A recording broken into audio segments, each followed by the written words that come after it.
We're live here at IMX 2025 here with Charles Thornton. Charles, thanks for coming on. Yeah, no problem. Man, we kind of call this podcast the Inland Marine Insights Podcast.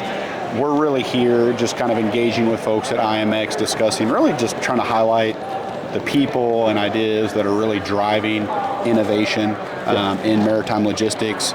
Speaking with folks across all sectors, all service lines. I was kind of joking with you before we went live, like I think you're the only port captain that we're speaking with, so super interested to get your perspective on some things. But no, man, would love to just allow you to kind of introduce yourself. I know you're with Magnolia Marine Transport, is that correct? Marine Transport, yep. Could you give me just the quick background on Magnolia Marine? We're a subsidiary of Ergon Incorporated.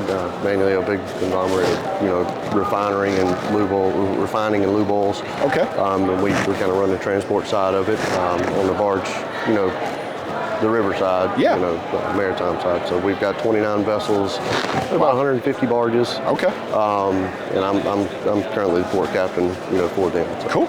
And you guys are corporately based where? Where you headquartered? Out of Flowood, Mississippi. Okay. Now, Magnolia Marine's office is in Vicksburg. Okay. Awesome, man. Well, we're here talking with folks at IMX this year, just kind of about just a variety of different topics. And one thing I was going to I wanted to get your thoughts on as a port captain, because you just have such a unique lens on that type of operation, is communication and how critical communication is for just successful and safe maritime operations. So would love to kind of get your thoughts on that. It's huge. After coming shoreside a few years ago, that was one of my biggest realizations. It was the lack of communication.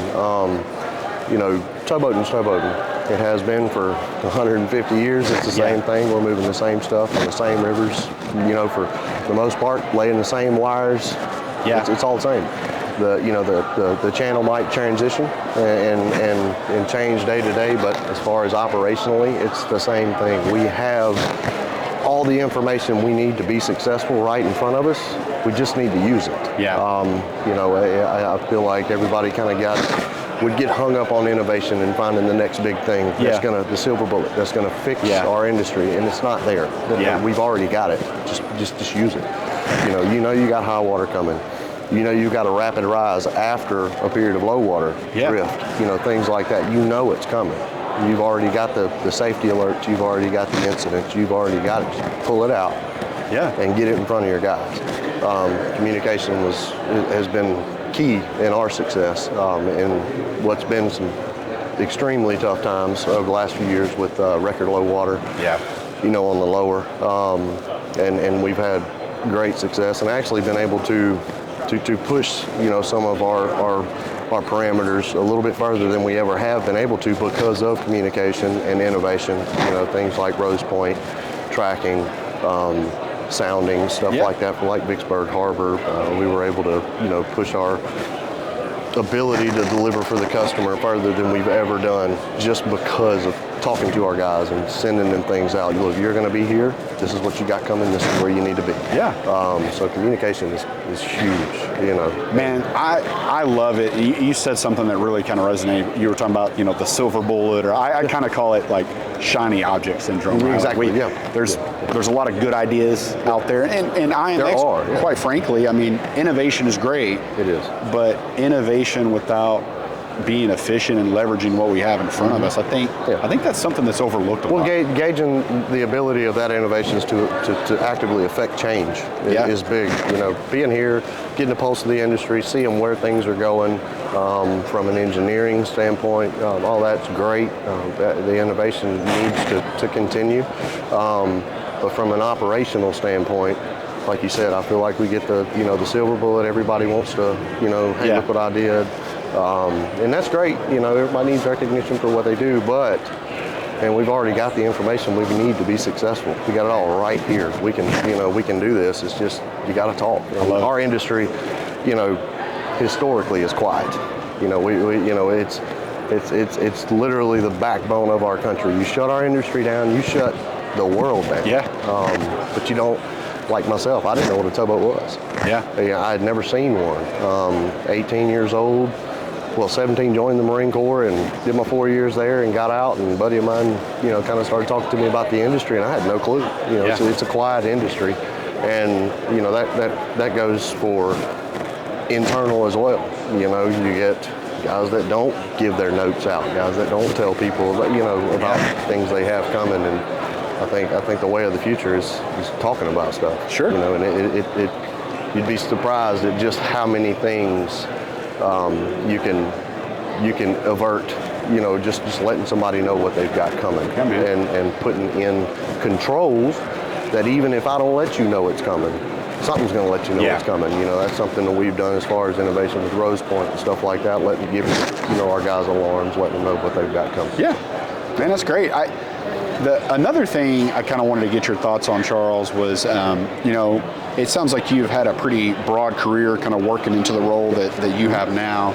A big theme here at IMX is workforce development, and everybody's, it seems like everybody's struggling or anxious about recruiting that next generation of workers, and, how we're going to do that. And I'm just kind of curious, like, what's specifically, like, your thoughts on young leaders entering the Marine workplace? Like, any advice or thoughts you would want to share with them for somebody who's maybe, if you were looking back 20 years ago, 15 years ago on your career, like, what advice would you have for someone considering a career in the Marine industry? Play by the rules.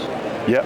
Don't cut corners. Okay. I tell people, we meet with as port captains, and our operational side of our deal there in Vicksburg. We meet with our green deckhands weekly. Whenever they we bring in a new class or whatever, that's the first thing I tell them. Do not cut corners and play by the rules. Yeah. Simply because I tell these guys, literally everything you touch every day can kill you. Yeah. You start cutting corners, law of average is going to get you. Yeah. So don't cut corners is one of our biggest things. And from a operational standpoint, I feel like it's more important from the already part of the industry side, to cultivate that in these guys that are coming on. That's I feel like that plays more of a role than the guys coming on, because they don't know what they're coming into. Sure. They have no clue. But if you identify, somebody that has potential or talent, and cultivating that in them, like was done with me, throughout my career, you will astronomically increase your odds. And then there comes communication again. We've seen an effect in our turnover rates just by communicating with deckhands. They do a 30-day ride, a port captain calls them, myself, and just ask them how it went. Yeah. What'd you think? What can we change? What do we need to alter in our deckhand class that would better prepare you to get on a boat and be able to handle the challenges that you're going to handle? So once again, there's communication. It plays a massive role if we just utilize it. Yeah, man. Yeah. I love it. Charles, one, just thank you so much for coming on. I think message is important. I think our listeners are going to obviously definitely gain value from that. I would like to ask if folks want to connect with you, learn more about what you got going on, especially at Magnolia Marine. What's the best way to connect with you guys? Absolutely. They can go on our website and put in an application, especially wheelmen or anything like that. We've just got the selection for whatever positions we have. We're hiring for deckhands and everything like that. So they can go on our website and get all of our phone numbers. Myself, Michael Carpenter, our director of operations, he was a port captain and transitioned into that role. We both, between the two of us, have almost 50 years experience, awesome. Either as captain on a boat or running a vessel or on the deck, as well. We both worked our way from green to captain and all the way to port captain, and now director of vessel operations. So our phone numbers are on there. If anybody's got any questions, they can, get on there and look and touch base with us, and we'll help them out. Well, Charles, thanks for coming on the show, man. I hope you have a good rest of your IMX show experience, and just thank you again for coming on. No problem. Thanks, man. Yep.